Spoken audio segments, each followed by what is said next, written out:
Hey guys, what's up and welcome back to my channel. So today we're going to be doing a little bit of a different video. If you've been following me for a while, I can't remember how long ago I made this video where I talked about mental health, things that I usually don't discuss on my channel because it's not the focus of my channel. My mental health is not the focus of this channel. In the comment section of that video, I had a lot of people saying that they were happy I discussed this because they felt less alone, so on and so forth. So I asked on Twitter, you guys wanted to see a video like this, so I'm making it. One quick note before we get into it, making a video like this is not for sympathy points or to fish for compliments. It's really just to be transparent and have an open discussion. And if it helps someone, that's an added pro. So in that first video, I talked about how I don't celebrate my accomplishments, which is still a problem. Like, I'm working on it, but it's still a problem because that's not just something you kind of get over, especially when, you know, you've been operating the same way for like 24 years. So I recently graduated with my master's, and that was really my first moment where I really had to prove to myself, you're gonna celebrate this, you're gonna feel good about yourself, you're gonna, you know, really just enjoy the moment. And I did celebrate. My husband surprised me. It was great. But as much as it was great, I would be lying if I said like I felt accomplished or anything like that, because I really didn't. And part of that, I think, is my depression, where it just takes over, in the sense that my psychiatrist told me I have what she calls high-functioning depression, so I can still get shit done, but there's still a taxing nature to what I do, in the sense that, yes, I will finish my master's, but once I'm done with my master's, even if I try to celebrate, it does not click in my head, hey, you did that, congratulations. It's more like, okay, so what do I do next? And it's what do I do next mixed with burnout. So I felt burned out even during my master's, to be honest. It's been hard to get out of bed. Like, these past few weeks, it's been a shit show. And that's not embarrassing for me to say, but I hate that I can say that and that it's entirely true. That there's times when I wake up and it genuinely, and I'm not even kidding, it takes me 3 hours to get up. And it's not because I'm enjoying staying in bed. It's not because I'm just trying to relax. And I'm not even relaxing, mind you, while I'm there. Because in my head, I'm like, okay, are you gonna get up? Like, why are you taking so long to get up? Let's get the day started. Let's get going. You have shit to do. My brain is also at the same time like, you're not doing shit today.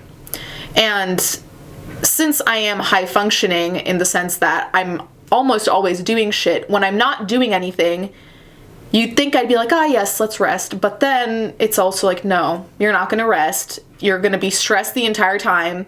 And then if you don't do anything, you're gonna feel like a piece of shit. And if you do something, at the end of the day, you're gonna feel like you've lost gallons of blood.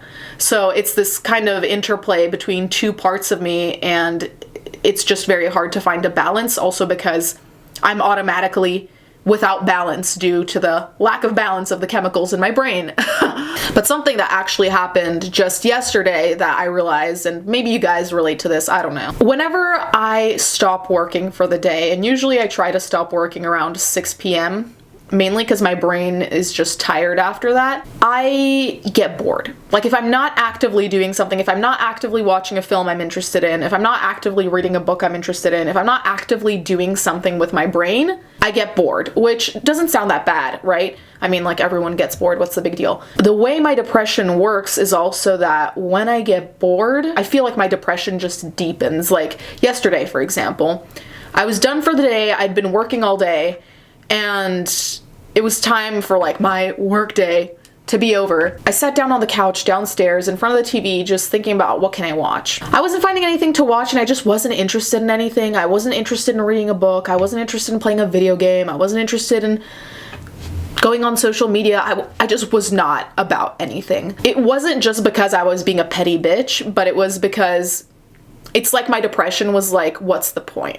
You know, like, what's the point of reading a book? Like, what's the point of watching a movie? And it was just this kind of really apathetic kind of bullshit that is just so hard to shake. And I spent, I want to say, at least 2 or 3 hours feeling that way before I could kind of like, okay, bitch, like, this is not a look. This is not what we want to go for today. Move on. So this thing of being bored and depressed, and then the boredom worsening my mood, even if that's been happening for years, I'm still kind of trying to figure out how to get rid of it via a healthy coping mechanism. Yesterday, I'm not gonna cry because it's way too early in the morning. I put on my makeup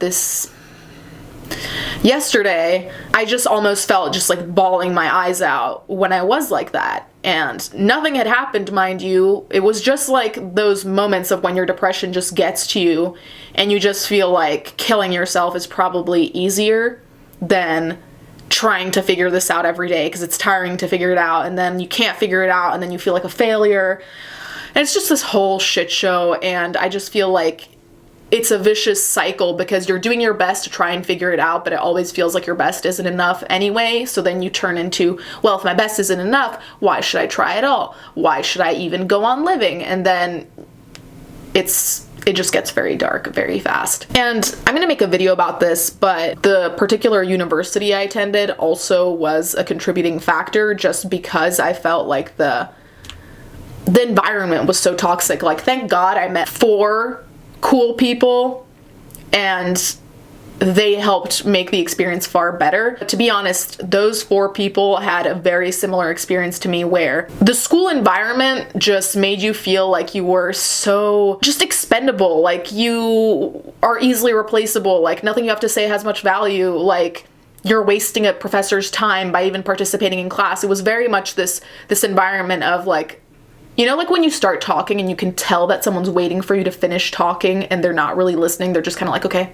what is it? Just get it out and then move on. That's how a majority of professors felt. Now, there were a couple cool ones, mind you, but it's like if you're in a program for 2 years and the majority of your professors make you feel like shit or like a dumbass. I went through that in high school. I went to math class in high school, and believe you me, I know I'm a dumbass in math, and boy was I reminded every day. First of all, that shouldn't happen in any school ever, but I feel like I was even more shocked by it because it was at the graduate level. It's like we're all here trying to get our masters, we're all here qualified, and yet we still feel like we're being treated like not even adults yet, and like we can't make up our own opinions.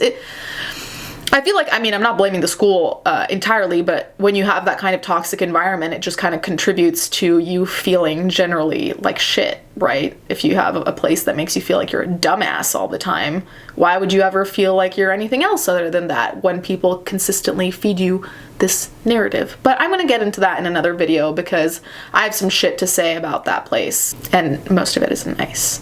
A friend of mine thinks I have social anxiety. I've only been diagnosed with anxiety, so I'm only going to refer to what I've been diagnosed with. But I feel like a really big hang-up of mine, or a big problem, is that there are times when I don't leave the house for days on end. Like last week, granted, I was sick, but I didn't leave the house for like 4 or 5 days in a row, which for me is a lot, because though I don't like leaving the house often, when you're forced to stay in, it just kind of fucks with my brain and I get bored and then I get even more depressed, and you know how that goes. Generally speaking, even when I'm not sick, I don't leave the house that often, mainly because meeting up with people makes me very anxious. Like, it takes me a lot of effort to get past the anxiety to then get to the good point. Because most of the time, even when I'm anxious meeting people, after the first 45 minutes of hanging out with them, I usually can settle down a little bit and I can breathe and I can stop sweating. But to get to that point, it takes so much effort, even down to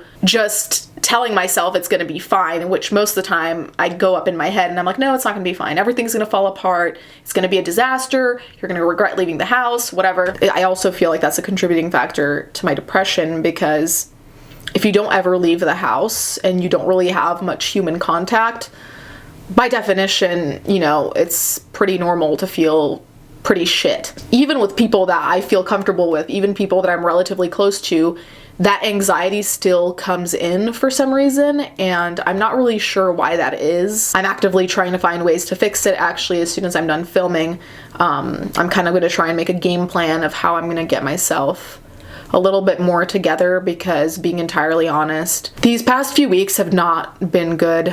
It's like when you see a movie, right? And you expect this ending to be just like fantastic, like wraps everything up, gives you a great conclusion. You just feel like a closure has occurred, right? And I kind of was holding on to this hope that when I was done with my master's program, like when I graduated and was done, I would feel this like massive relief.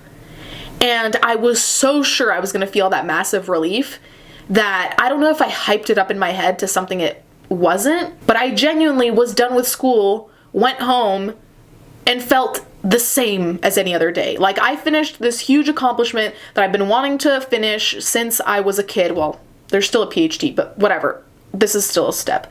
But I finished this massive accomplishment and I felt nothing. And I think that's part of also what unsettled me. You do this thing that you've always wanted to do and you really think it's going to make you feel some type of way, and then it doesn't.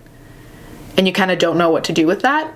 And I still don't know what to do with it, mind you. And part of me is still hoping that, you know, when the diploma comes in, it's all gonna sink in, whatever. But part of me also feels like that's not the problem here. Like, you missing a piece of paper is not the problem. Most of the people in my life have been telling me that they want me to go back to therapy because they could tell that I'm not doing great.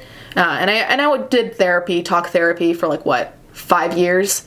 So I know what it entails, and I think I know I have to go. I'm very apprehensive about the first session, mainly because the first session is that shitty session where you kind of need to summarize who you are as a person, which I always think is slightly comical, because it's like, hi, nice to meet you, I'm Julia, I have abandonment issues because my dad left when I wasn't even 1 year old and then went MIA for 15 years. Also, a bunch of other shit happened and that got me all fucked up.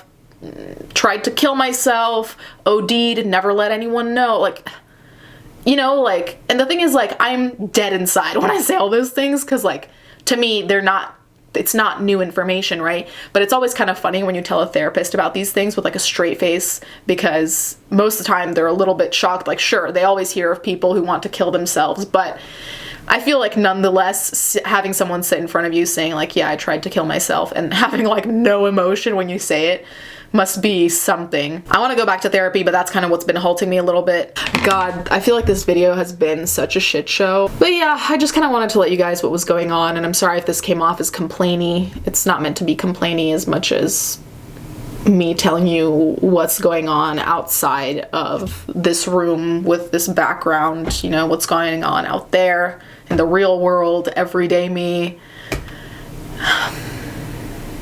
Yeah. Anyways, guys, thank you so much for watching. If you made it even up to this point, feel free to vent in the comments if you want to, or if there's something you just need to say and get off your chest, feel free to leave that too. Thank you guys so much for watching, and I'll catch you guys next time.